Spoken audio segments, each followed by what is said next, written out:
नमस्कार मैत्रिणींनो, आज आपण बनवणार आहोत शिऱ्याची रेसिपी।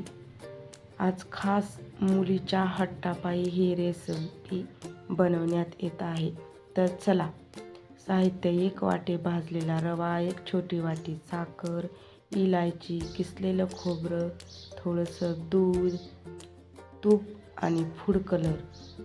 तुम्हाला फूड कलर आवडत नसेल तर तुम्ही टाकू शकता किंवा तुम्हाला नसेल आवडत तर टाकू पण नका। तर चला, गॅस चालू करून कढई गरम करायला ठेवूयात।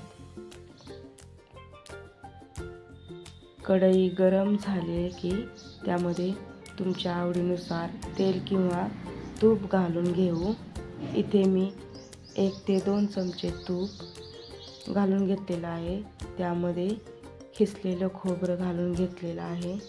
खोबरं थोडंसं सोनेरी रंगाला आलं की त्यामध्ये भाजून ठेवलेला 1 वाटी रवा घातलेला आहे आणि ते मिक्स तुपावरती परतवून घेतलेलं आहे। हे बघा, चांगलं मस्त परतवून घेतल्यानंतर त्यामध्ये थोडीशी इलायची घातलेली आहे। मी अशी साधीच इलायची घातलेली आहे। तुम्ही इलायचीची पावडर करून घालू शकता। तुम्हाला आवडत नसेल तर तुमच्या आवडीनुसार तुम्ही घाला किंवा नका घालू। त्यानंतर 1 छोटी वाटी साखर घालून घेऊयात।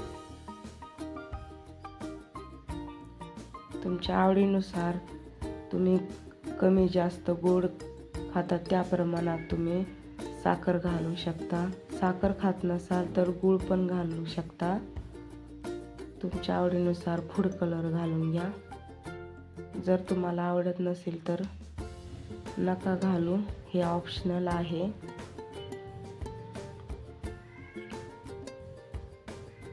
नंतर गरम दूध किंवा पाणी घालून घ्या।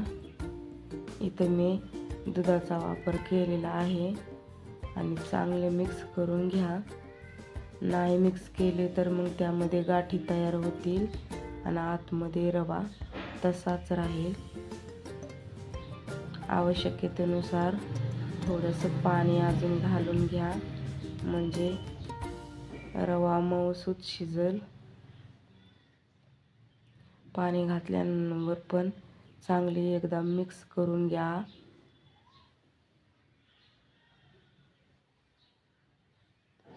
बघा कसला मस्त कलर आलेला आहे, तर तुम्ही बघू शकता। तर हे आपण 10 ते 15 मिनिट झाकून ठेवून देऊयात। बघा 10 ते 15 मिनिट झालेले आहे।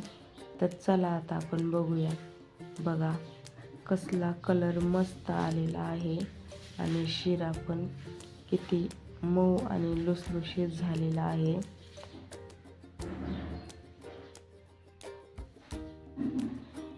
तुम्हाला माझा व्हिडिओ आवडला तर चॅनलला नक्की सबस्क्राईब करा, लाईक करा। तर आता 1 ताट घेऊन त्या ताटाला तेल किंवा तूप चांगले ग्रीस करून घ्या।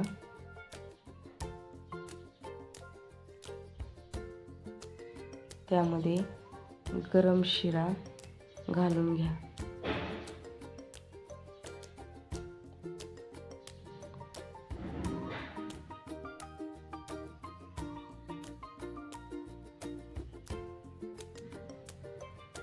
हे बघा, अशा पद्धतीने चमच्याच्या साहाय्याने चांगलं दाबून दाबून पसरवून घ्यायचं,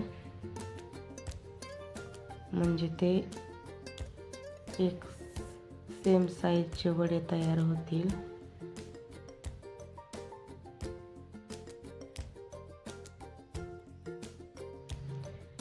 नंतर मी इथे थोडंसं खिसलेलं खोबरं वरती पसरवून घेतलेलं आहे। आपल्या आवडीनुसार आहे, ऑप्शनल आहे। आणि नंतर आपल्या हाताच्या तळव्याने प्रेस करून घ्यायचं, म्हणजे ते खोबऱ्याचा खीस चांगला चिकटला जाईल. आणि आता हे आपण थंड होण्यासाठी ठेवून देऊयात.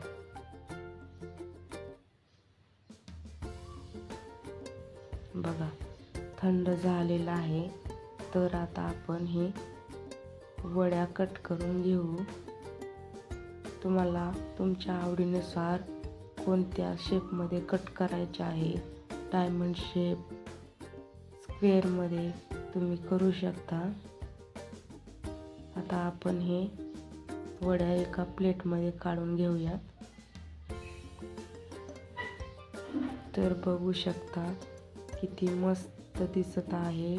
वड्या पण किती छान झालेल्या आहेत. कलर पण मस्त दिसतंय. व्हिडिओ शेवटपर्यंत पाहिल्याबद्दल धन्यवाद.